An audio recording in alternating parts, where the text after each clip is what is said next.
देखते रहिए health is life 99 news channel पर। अस्सलाम वालेकुम। चैनल 99 पर प्रोग्राम है हेल्थ इज लाइफ और मैं हूं यासिर अब्बास। जी तो दोस्तों, कैसे हैं आप सब? उम्मीद करता हूं कि जहां कहीं भी होंगे बखैर आफियत होंगे और साथ ही साथ अपनी ज़िंदगी भरपूर अंदाज से गुजार रहे होंगे। नाज़रीन, आज हमने जिन मौज़ूआत का इंतखाब किया है वो हैं स्पोर्ट्स सर्जरीज़ और स्पोर्ट्स सर्जरी किस तरह से की जाती है, बिलखुसूस लेटेस्ट टेक्नोलॉजी के ज़रिए यानी आर्थ्रोस्कोपी के ज़रिए। ये क्या है और इससे किस तरह से ट्रीटमेंट किया जाता है, इन तमाम मौज़ूआत पर गुफ्तगू के लिए आज हमने मदऊ किया है हमारे बहुत ही ख़ास मेहमान डॉक्टर नवीद अली शेर, assistant professor consultant orthopaedic surgeon, Farooq hospital DHA Lahore. तो आइए दोस्तों इनसे बात करते हैं। अस्सलाम वालेकुम सर। वालेकुम सलाम। डॉक्टर साहब कैसे हैं आप? अल्लाह का शुक्र है, ठीक ठाक। डॉक्टर साहब, सबसे पहले तो आपका बहुत बहुत शुक्रिया कि आपने अपनी मसरूफियात में से वक्त निकाला और हमारे प्रोग्राम में तशरीफ़ लाए। मोस्ट वेलकम जनाब। और हम दिल की अता गहराइयों से आपको खुशामदीद कहते हैं सर। अच्छा डॉक्टर साहब, ये आपसे पूछना चाहेंगे कि एक आम फहम शख्स कैसे समझ सकता है कि आर्थ्रोस्कोपी है क्या?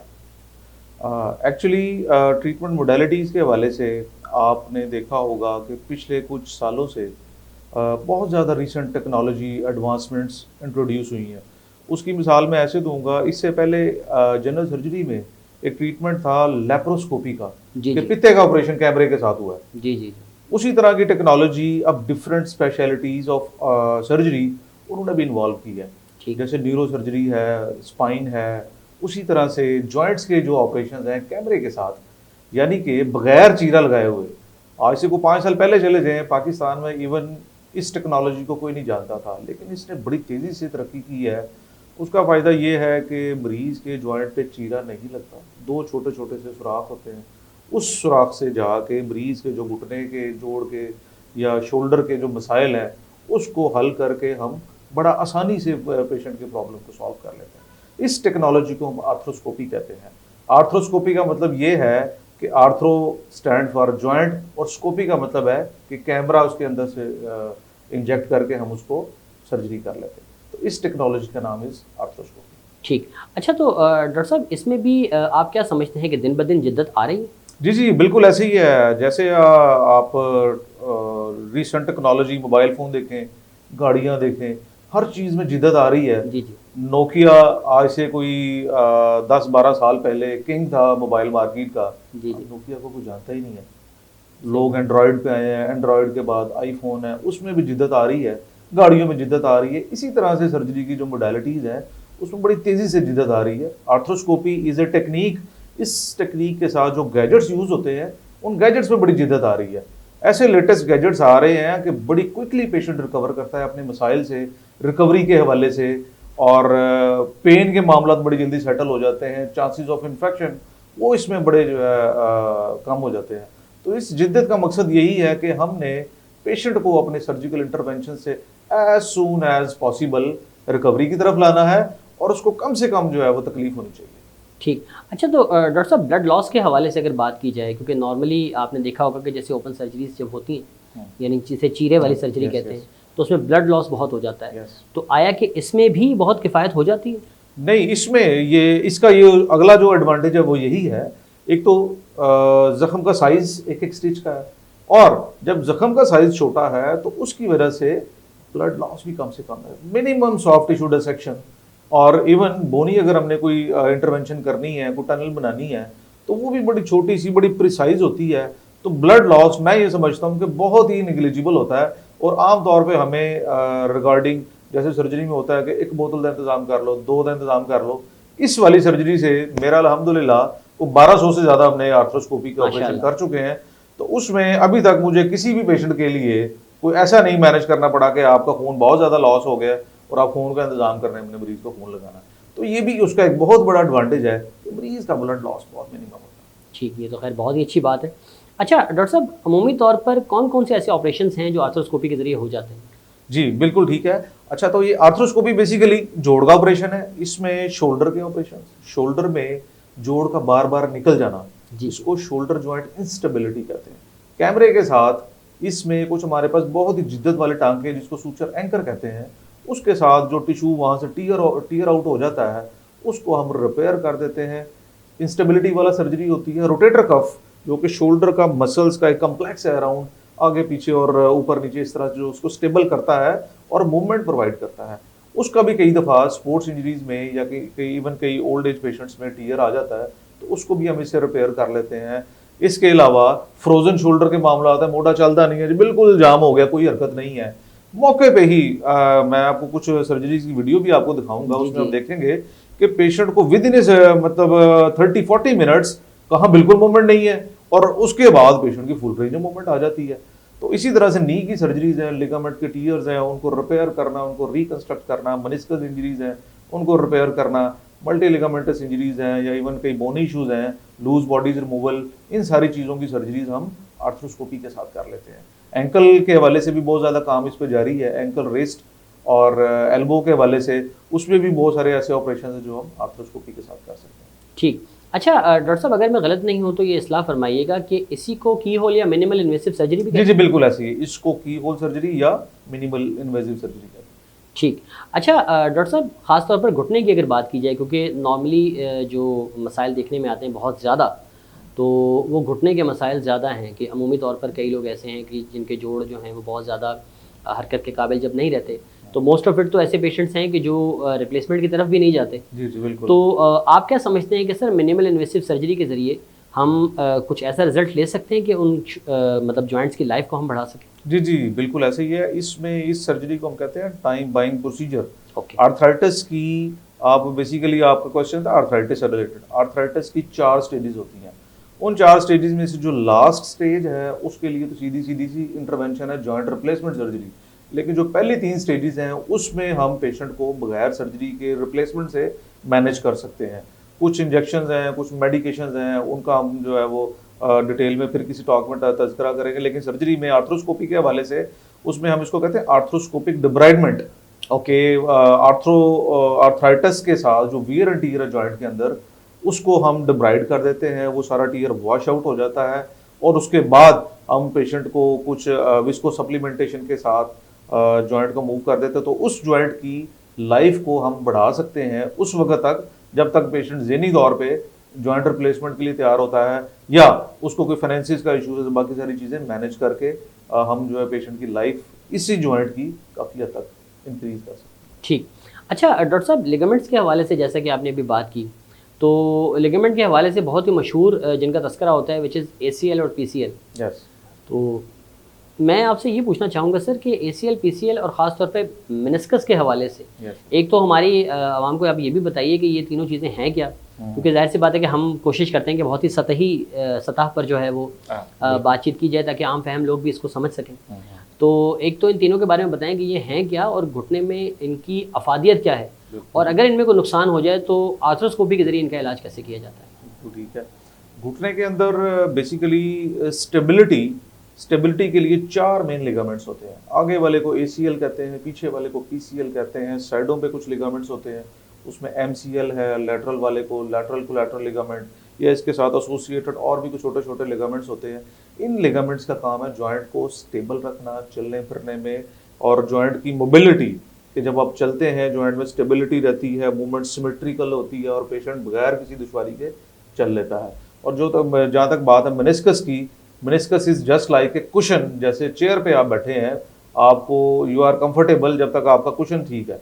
जब वो कुशन फट जाता है या कुशन को आप वहाँ से अलग कर दें तो you can not sit for a long time, आपको पेन स्टार्ट हो जाएगी, यू विल फील डिस्कम्फर्ट। इसी तरह से जॉइंट के अंदर जो मेनिस्कस है वो एक कुशन का काम करता है। जब आप चलते हैं, एक बोन का वजन दूसरी बोन पे जब आता है तो कार्टिलेजिनस कुशन उस वेट ट्रांसमिशन को स्मूथ करता है। कई दफ़ा चोट लगने के साथ या कई दफ़ा किसी झटके के साथ या कोई एक्सीडेंट के साथ वो जब टीयर आ जाता है तो मेनिस्कस का वो जो कुशन है उसका वो फटने की वजह से पेशेंट को पेन हो सकती है, उठते बैठते जोड़ लॉक हो सकता है, और मज़ीद ज़्यादा देर तक ये वाला सिलसिला चलता रहे तो जॉइंट ख़राब भी हो सकता है। तो इन दोनों चीज़ों के हवाले से जब इनकी इंजरी हो जाती है तो हमारे पास ऑप्शन होता है कि हम इसको रिपेयर करें या रिकन्स्ट्रक्ट करें। पेशेंट विद इन 3-4 वीक्स आ जाए, 4-5 वीक्स तक आ जाए तो एक्यूट इंजरी है, इसके हवाले से हम इसको रिपेयर करने का ऑप्शन हमारे पास मौजूद है। रिपेयर का मतलब ये है कि जो लिगामेंट का टीयर है उसी को ही हम रिपेयर करके नेचुरल लिगामेंट को हम कारआमद बनाएं। पेशेंट कई दफ़ा हमारे पर लेट प्रेजेंट करते हैं, ऐसी सूरत हाल में उस लिगामेंट को रिपेयर करना पॉसिबल नहीं होता, वो उसमें इतनी जान नहीं रहती कि उसको आगे चलाया जाए। ऐसी सूरत हाल में हम टांग के किसी और हिस्से से एक ग्राफ्ट लेते हैं और उसको उसी जगह पे कैमरे के साथ, उसी की होल सर्जरी के साथ उसको फिक्स कर देते हैं और हम उसको उसी कारामद पोजीशन पे ले आते हैं जो उसको चोट लगने से या टीयर से पहले होती है। तो अगर नेचुरल लिगामेंट को ही रिपेयर कर लें तो that is called as repair surgery, ACL PCL repair. अगर वो ना चल सके, नया लिगामेंट बना के, तो उसको रिकंस्ट्रक्शन कहते हैं। ठीक, डॉक्टर साहब यहीं से गुफ्तगू को दोबारा आगाज़ करेंगे। नाज़रीन यहाँ पर लेते हैं एक छोटा सा वक्फा, तो कहीं मत रहिएगा, हमारे साथ रहिएगा।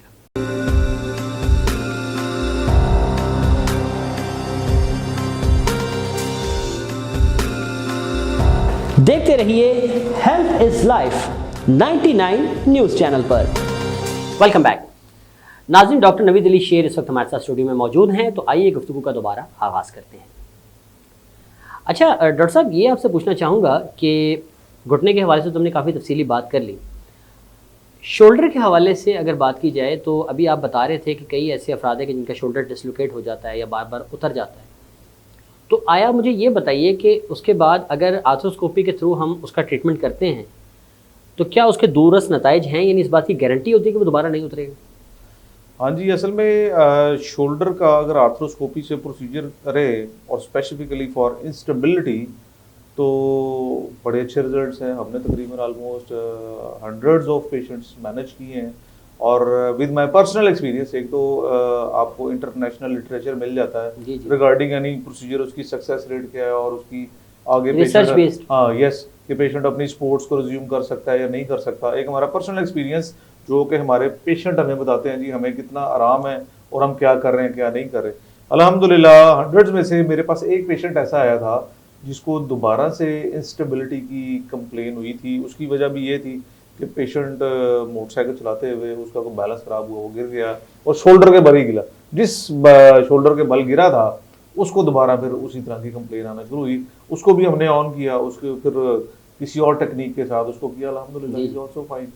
तो बड़े अच्छे और दूरस्थ नताइज हैं, ना सिर्फ इंस्टेबिलिटी के, बाकी भी हैं। रोटेटर कफ है या कोई फ्रोजन शोल्डर है या कुछ और बीमारियां हैं जैसे कुछ स्लैप लीजन है, बाइसेप टेंडन टीयर है, उसकी हम टेनोडिसिस करते हैं। उनके भी अल्हम्दुलिल्लाह these are very good procedure के वाले से, बड़े पेशेंट के कंफर्ट के वाले से और अपनी एक्टिविटीज़ को रिज्यूम के वाले से बड़े अच्छे रिजल्ट्स के वाले से ये वाले। ठीक, अच्छा डॉक्टर साहब, एक ख़ास बात जो मैं चाहूँगा कि लोगों में जो ये कॉन्सेप्ट है कि मैं चाहूँगा कि आप उस एतबार से हमारी देखने वालों को बताएं कि मोस्ट ऑफ इट जो है वो कई लोग यही समझते हैं कि स्पोर्ट्स सर्जरी है तो ये सिर्फ स्पोर्ट्स वालों को ही होती है।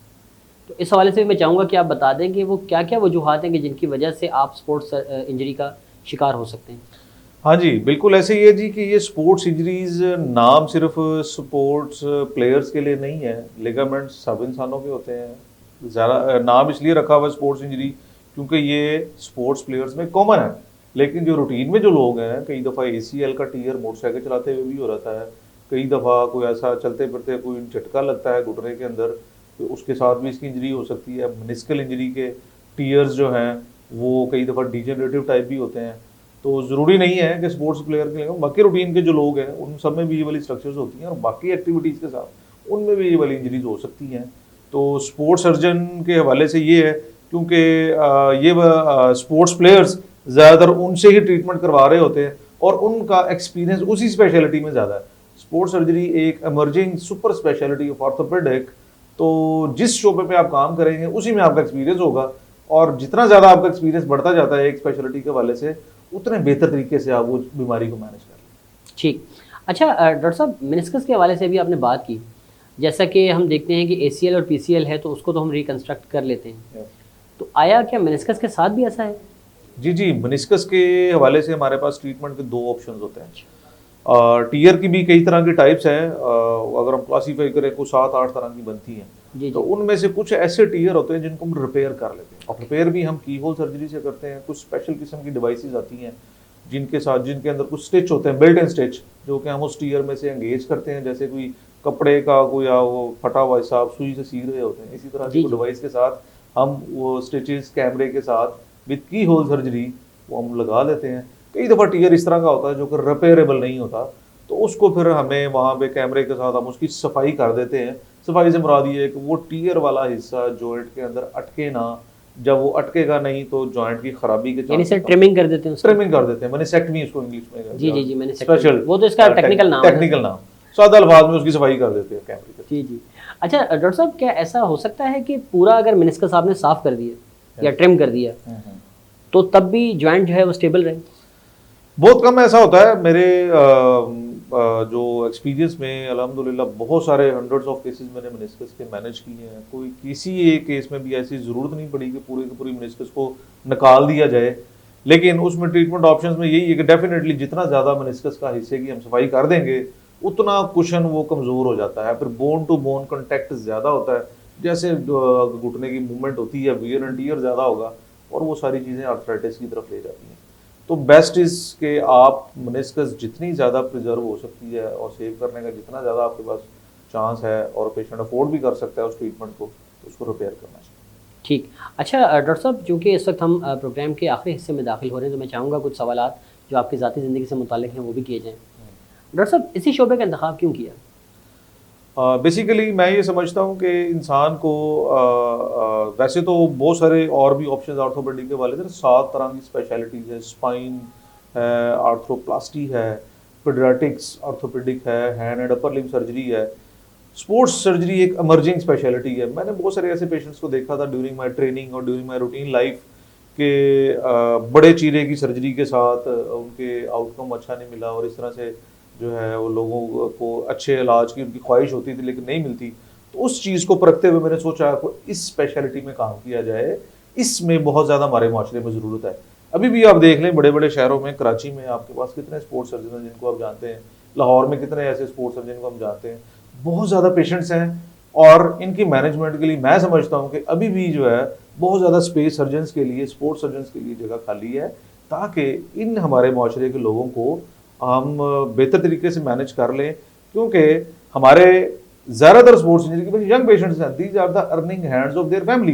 जितना अच्छा वो मैनेज होंगे उतना अच्छा वो अपनी रूटीन में जाएंगे, वो अपनी फैमिली को बेहतर तरीके से सर्व कर सकते हैं। ठीक। अच्छा डॉक्टर साहब, लाहौर के हवाले से अगर बात की जाए, क्योंकि जाहिर सी बात है कि आप लाहौर से तशरीफ़ लाए हैं हमारे लिए, तो मैं ये पूछना चाहूँगा सर कि लाहौर में इस वक्त तकरीबन कितना आप समझते हैं कि इस वक्त वॉल्यूम है पेशेंट्स का आर्थ्रोस्कोपी के हवाले से? आर्थ्रोस्कोपी के हवाले से जो मेरा एक्सपीरियंस है और जो मैंने ऑब्जर्व किया है कि पेशेंट तो बहुत ज़्यादा है, पेरीफ्री में भी बहुत ज़्यादा पेशेंट है। पेरीफ्री में अभी भी ओपन सर्जरी का ट्रेंड है। वो पेशेंट ओपन सर्जरी, मेरे कई पर्सनल पेशेंट्स भी ऐसे हैं जो कि मैंने देखा है कि बाय पेरीफ्री से वो बड़े चीरे वाली सर्जरी हो गई है, फिर टांग की फोल्डिंग के मसाइल आ रहे हैं, फोल्ड नहीं हो रहा, गोडा दोबारा फिर निकलता हुआ महसूस हो रहा है, लॉकिंग हो रही है, फिर वो लाहौर में आता है। बहुत सारे पेशेंट ऐसे भी हैं जो कि डायरेक्ट भी आ जाते हैं। तो पेशेंट तो बहुत ज़्यादा है, सरकारी हॉस्पिटल्स में भी बहुत है, प्राइवेट हॉस्पिटल्स में भी बहुत है, पेशेंट तो बहुत है। लेकिन मैं समझता हूँ कि उन पेशेंट की प्रोपोर्शन के मुकाबले में स्पोर्ट्स सर्जन्स की अवेलेबिलिटी अभी भी बहुत कम है। इस पे काम करना चाहिए ताकि हम इस स्पेशलिटी को बेहतरीन तरीके से आगे लेके जा सकें। ठीक, क्योंकि सर एक बड़ा मशहूर जुमला है ना कि जी एने नहीं बचना लाहौर ले जाओ। हाँ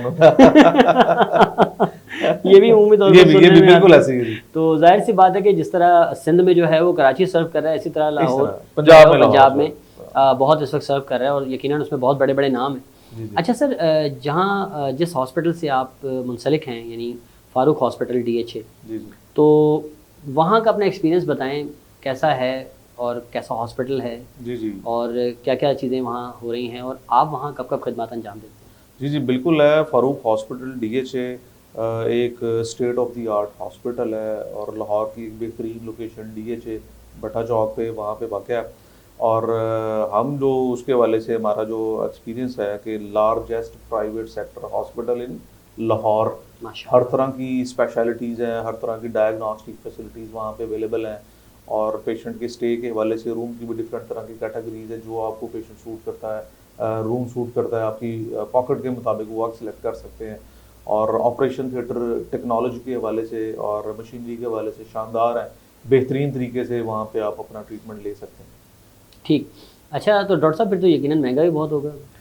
नहीं, उसमें जैसे मैंने अभी बात की है कि कैटेगरीज क्लासेस हैं, यानी आपको वहाँ पे अगर आपकी सर्जरी हुई है, आपने रूम में स्टे करना है, तो तो आपको 9,000 वाली चीज़ भी मिल जाएगी, 12,000 में भी वहाँ पे रूम मैनेज हो जाएगा, 24 वाला भी आपके पास एक ऑप्शन है, अगर आप उसको अवेल करना चाहते हैं तो वो इस हवाले से इसको कर सकते हैं। हमारा उसमें मैं I am serving there for the last 1 year, तो शाम को वहाँ पे मैं अपना क्लिनिक का 6 से 8 बजे का टाइम रखा हुआ है ओपीडी का, और सर्जरी के हवाले से हमारे कुछ सिलेक्टेड डेज होते हैं, हम एक लिस्ट बना के उसको अकॉर्डिंगली वहाँ पे सर्जरी का अपना प्लान कर लेते हैं। ठीक।